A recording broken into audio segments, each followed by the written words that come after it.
Be discreet. Don't use the street. That's the advice the mayor has for our city's prostitutes and their customers. Last month, City Hall put some teeth into that statement with the street activity bylaw. So far, 20 people have pleaded guilty to buying or selling sexual services. Their identity was protected, and they paid a $350 fine. Now the bylaw is being challenged in courts. Here is the lawyer who is testing the bylaw, Tony Serka.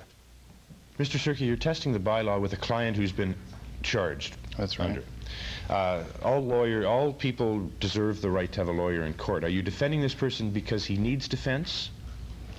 Well, he needs defense in the effect that he wishes a lawyer to act for him in court, and the old saying that if you defend yourself, you've got an ass for a client seems to work. But he could have pleaded guilty. He could have pleaded guilty. He could have succumbed under the blackmail, yes, but he chose not to. Why do you call it blackmail? Well, if somebody says that if you plead guilty, we won't use your name, but if you plead not guilty, we will, that's blackmail to me. Does that happen in your view, in your memory, under other laws, under other bylaws? None with the repercussions socially that this one has, and I believe that City Council was counting on the fact that people would be so embarrassed that they wouldn't want to challenge this bylaw, and they were hoping to get it through the summer. So your client is not embarrassed and is willing to challenge the bylaw, and then Mr. Bowman, the city prosecutor, decided to stay the charge, which is simply to put it on the shelf. That's right. What's happened with that? Well, he thought that he had the authority to stay it. When my client challenged that authority in court, the learned provincial court judge, Judge Moffat, put it over to today for argument, and the ruling was that, in effect, he did not have the authority to stay it because he hadn't received specific instructions from the Attorney General.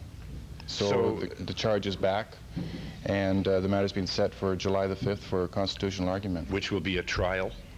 The constitutional argument? It'll really be a pre-trial motion to see whether or not the bylaw is valid. Will that be a motion you put to the court? What is the motion? You say constitutional argument. Yes, basically that the City Council has invaded the field, the federal field, which deals with criminal law by prohibiting not regulating. They can regulate, but they can't prohibit.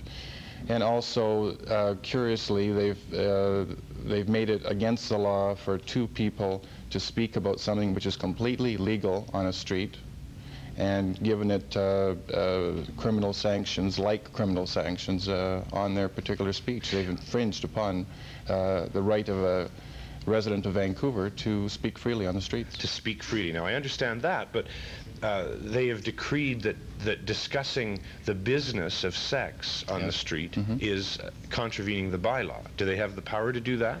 Well, that's my client's argument, is that they don't. It seems to me that even if this was brought in under federal law, it might not stand because of the Charter of Rights. We're all excited about the Charter and the canonization of our rights, etc. And now this, all of a sudden, we have something that's taking away the right of a person to speak. It's not against the law to sell sexual favors or buy them. That's right. But it is against the bylaw to discuss that deal. Is that correct? That's correct. So you'll be arguing that that is a contravention of free speech? Yes, and also that it invades the federal field. Has it been traditionally against the law? Have there been criminal code laws concerning the actual sale of sex, not the sex, not the bargaining for it? This is new law, then, we're talking about. Prostitution wasn't illegal even before the soliciting provisions. It was just, in those days, if you were what they called a common prostitute or a night walker, you had to give a good account of yourself when asked by a policeman on the street. So the act there was not illegal either. You had to give a good account of why you were there, what you were doing. Most governments are afraid to make that particular act illegal because of the futility of doing that. You seem to have, this is your second major case of this kind, because the Hutt decision, perhaps you could review the Hutt decision for us. It was 1978, and that was your client. And that changed the face and the role of prostitution as a business in our city. What was it? Well, what it did was it defined what soliciting meant. And the Supreme Court of Canada ruled that soliciting meant that there had to be a pressing and persistent conduct on behalf of the person who was soliciting. And after that decision, that's when the authorities started to throw their hands up in the air, in Vancouver at least. And they're still in the air. The only measure they've come up with is this very bylaw which you're now challenging. That's right. As a philosopher, as a lawyer who has studied theory, philosophy of law, what kind of law do you think might control the streets for all people? Well, I think that the law that we have on the books in the criminal code, the soliciting provision, can work. I believe that the decision wasn't as far-reaching, the Hutt decision was not as far-reaching and all-encompassing of every situation as public officials would tend to make us So they believe. overreacted to your victory right. in the Hutt decision. That's right. They want vagrancy C or something like vagrancy C back. What is vagrancy C? That's where a person has got to give a good account of themselves. And that's when all sorts of people were thrown out of town. That's right. For simply being on the street. Yes, and it opened the way to blackmail, for information, for money, for sex in those days. Since the Hutt decision, prostitution has gone out into the streets of Vancouver. Were you waiting, as a lawyer, you must have had some notoriety from the Hutt case. Were you waiting to try again to oppose any kind of law governing this behavior?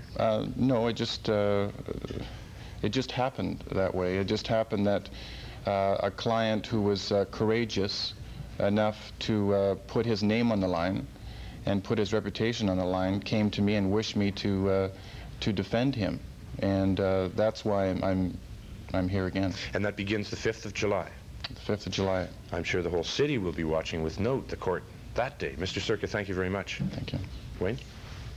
Thank you, gentlemen. I don't know if you noticed at the beginning of